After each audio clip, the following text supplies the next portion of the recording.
Algebraic expression में जब हम फैक्टराइजेशन करते हैं तो किस तरीके से करते हैं। ये बहुत ही ज्यादा इम्पोर्टेंट टॉपिक है इस चैप्टर का, फैक्टराइजेशन, जिसमें बहुत सारे लोगों को प्रॉब्लम आती है। फैक्टराइजेशन का मतलब होता है अगर आपको कोई भी पॉलिनोमियल इक्वेशन दी हुई है तो आपको उसके फैक्टर्स को बनाना है, फैक्टर्स फॉर्म करना है। अब फैक्टराइजेशन करने के बहुत सारे मेथड होते हैं, अलग अलग इक्वेशंस में हम अलग अलग तरीके के मेथड्स का यूज कर सकते हैं। अब पहले हम देखते हैं कौन कौन से मेथड्स होते हैं। तो फैक्टराइजेशन में जो पहला मेथड हम यूज करते हैं वो होता है by taking a common factor.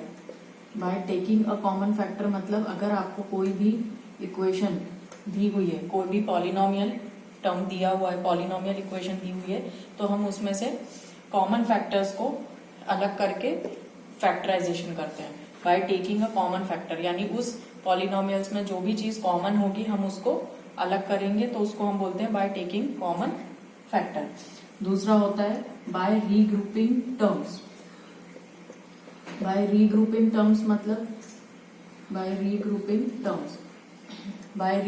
Terms मतलब अगर हमको बहुत सारे टर्म्स दिए हैं हमारे पॉलिनोमियल में, तो हमको किन टर्म्स को साथ में लेके सॉल्व करना है, उस तरीके से हम हमारे टर्म्स को पहले अरेंज करते हैं ताकि हम उसमें से कुछ कॉमन ले सकें। लेकिन पहले हम उसको अरेंज करते हैं। मान लीजिए पहला टर्म और फोर्थ वाला टर्म को हमको रीग्रुप करना है, साथ में करना है, तो हम पहले उनको साथ में लिखेंगे और फिर उनको फैक्टराइज करेंगे, तो उसको हम बोलते हैं by regrouping the term. Third जो हम यूज करते हैं वो होता है बाय यूजिंग आइडेंटिटीज। हमने पॉलिनोमियल्स में आइडेंटिटीज देखी थी, a plus B whole square, a minus B whole square, A square minus B square. इस तरीके से जो भी आइडेंटिटीज हैं उसका यूज करके हम किसी भी पॉलिनोमियल इक्वेशन का फैक्टराइजेशन कर सकते हैं। और लास्टली जो हम यूज करते हैं वो होता है by splitting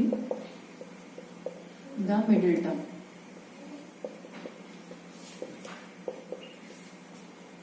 by splitting the middle terms, यानी अगर आपको पॉलिनोमियल इक्वेशन दिया हुआ है जिसमें आपको सेंटर मिडिल टर्म जो है उसको हम स्प्लिट करते हैं, तो उसको हम बोलते हैं by splitting the middle term.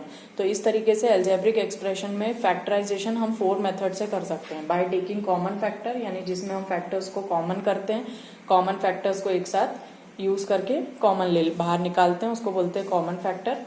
Regrouping terms, जिसमें हम टर्म्स को पहले अरेंज करते हैं, जो एक जैसी लाइक टर्म्स होती हैं या जिस टर्म्स में से कुछ भी कॉमन निकल सकता है तो हम पहले उनको अरेंज करते हैं और फिर सॉल्व करते हैं। बाय यूजिंग आइडेंटिटीज, यानी हम आइडेंटिटीज का यूज करके फैक्टराइजेशन करते हैं। And fourth one by splitting the middle term, जिसमें हम उस पॉलिनोमियल में से जो मिडिल टर्म है उसको स्प्लिट करते हैं 2 पार्ट्स में और फिर उसके फैक्टर्स बनाते हैं। तो इस तरीके से हम फैक्टराइजेशन में 4 मेथड्स का यूज करते हैं।